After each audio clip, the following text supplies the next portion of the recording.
What happens when 5 or 6 massive Transformers unite into one unstoppable warrior? This video ranks 6 of the most iconic Transformers combiners based on what made them legendary as actual toys.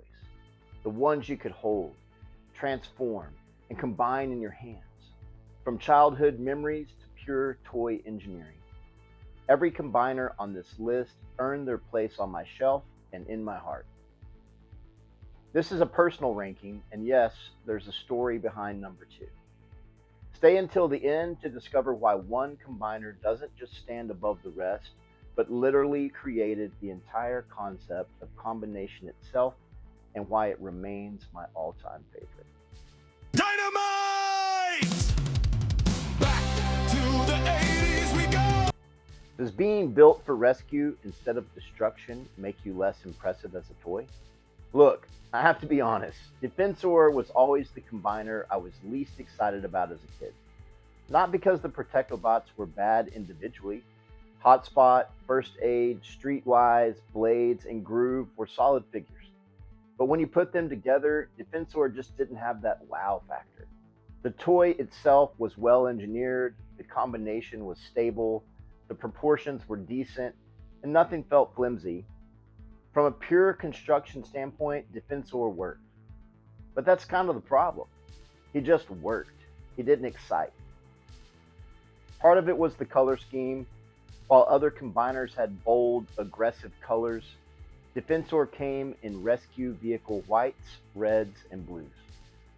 It was practical, but it wasn't intimidating.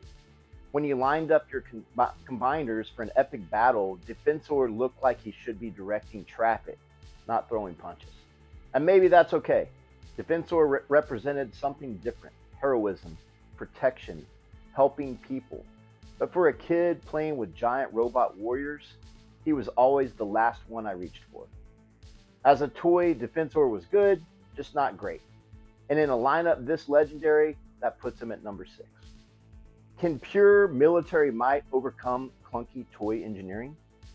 Bruticus should have been higher on this list. On paper, he's everything you want. The 5 Combaticons, Onslaught, Brawl, Swindle, Vortex, and Blastoff, transform into military vehicles and combine into a walking arsenal.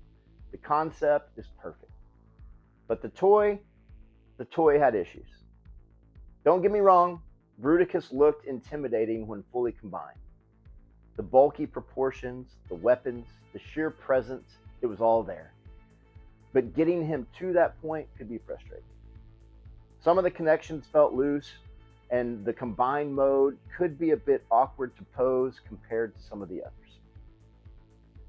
Individual Combaticons were hit or miss too.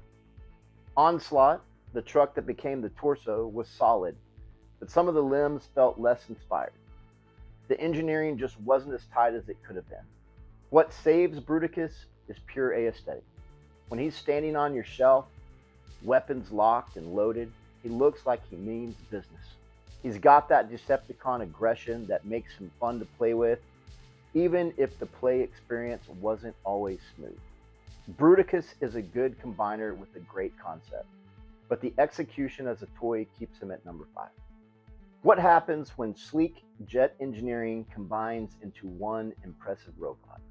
Superion is where the combiner toy engineering really started to shine. The 5 aerial bots, Silverbolt, Air Raid, Fireflight, Skydive, and Slingshot, were all jets, and that consistency made for a cleaner, more cohesive combined form.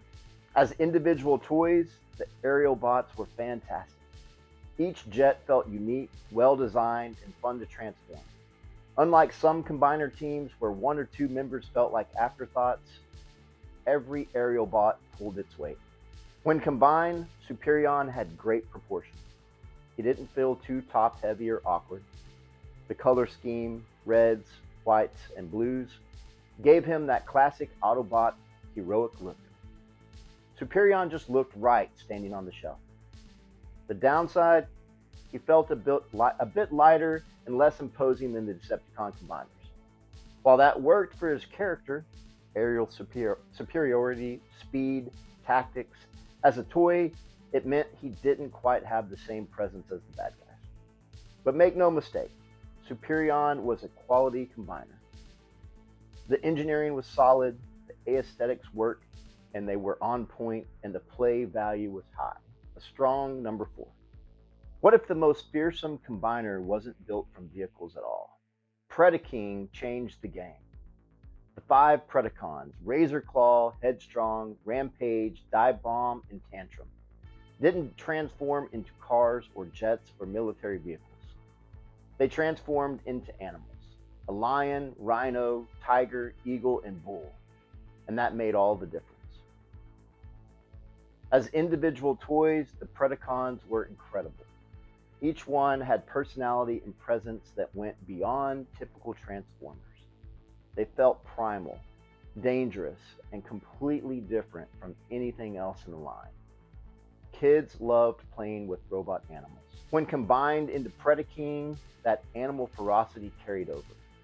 He looked powerful, imposing, and genuinely intimidating. The orange, red, gold, and black color scheme was bold and aggressive. Everything about Predaking screamed apex predator. The toy itself was solid engineering. The connections were sturdy, the proportions were good, and combined mode felt hefty and substantial. This was a combiner that could take a beating during play and stay together. If I'm being completely honest, Predaking might be the best combiner from a pure toy quality standpoint.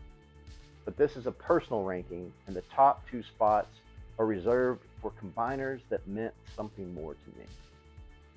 Predaking is exceptional, and he earns a very strong 3rd place. Can a single memory elevate a toy beyond its plastic and metal? Menasor is number 2 on this list, and I need to tell you why. It was my birthday, and my grandmother showed up with a wrapped box. Not the small kind, the big kind. The kind that made your heart race because you knew something serious was inside. I tore into that wrapping paper, and there he was, Menasor. All 5 Stunticons, Motor Master, Dead End, Breakdown, Wild Rider, and Drag Strip, right there in front of me. My grandmother had somehow tracked down the full set. Now, objectively, Menasor had his quirks as a toy. Motor Master, the semi-truck that formed into the torso and upper body, was massive and impressive. But the other Stunticons, the sports cars that became the limbs, could feel a bit small and simple in comparison.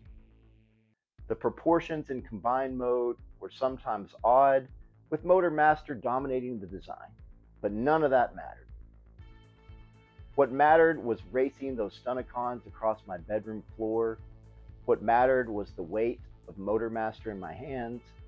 What mattered was that my grandmother, who probably had no idea what a combiner even was, cared enough to buy this for me. Menasor wasn't perfect.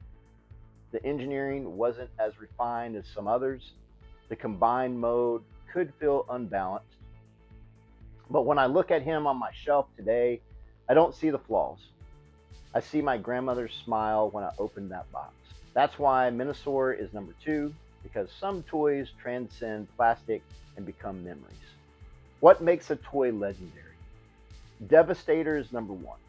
Not just on this list, number 1, period. Formed by the 6 Constructicons, Scrapper, Hook, Long Haul, Mixmaster, Scavenger, and Bone Crusher, Devastator was the first combiner ever created. He established the template that every other combiner followed. That historical significance alone would be enough. But it's more than that. As a toy, Devastator was something else entirely. 6 construction vehicles that individually were cool, but when combined, they created something that felt monumental. The combined mode was massive, imposing, and absolutely iconic. The engineering was groundbreaking for its time.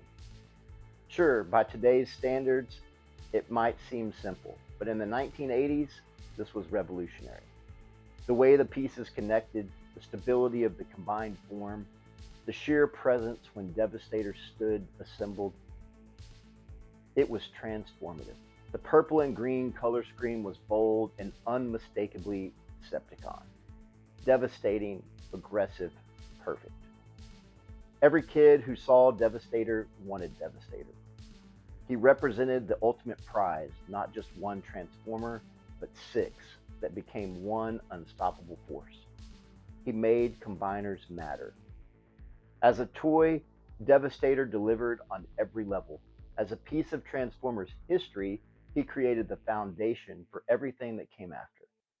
As a childhood memory, he's untouchable. Devastator isn't just my favorite combiner, he's the reason I fell in love with combiners in the first place. That's why he's number one. These six combiners represent more than just toys. They represent childhood wonder, groundbreaking engineering, and memories that last a lifetime. From rescue missions to birthday surprises, aerial superiority to primal ferocity, each one carved out a place in Transformers history and in our hearts. But only one created the blueprint that made it all possible. Devastator isn't just the best combiner toy ever made, he's the reason the concept of combiners exists at all. He set the standard, captured our imaginations, and proved that sometimes the whole really is greater than the sum of its parts.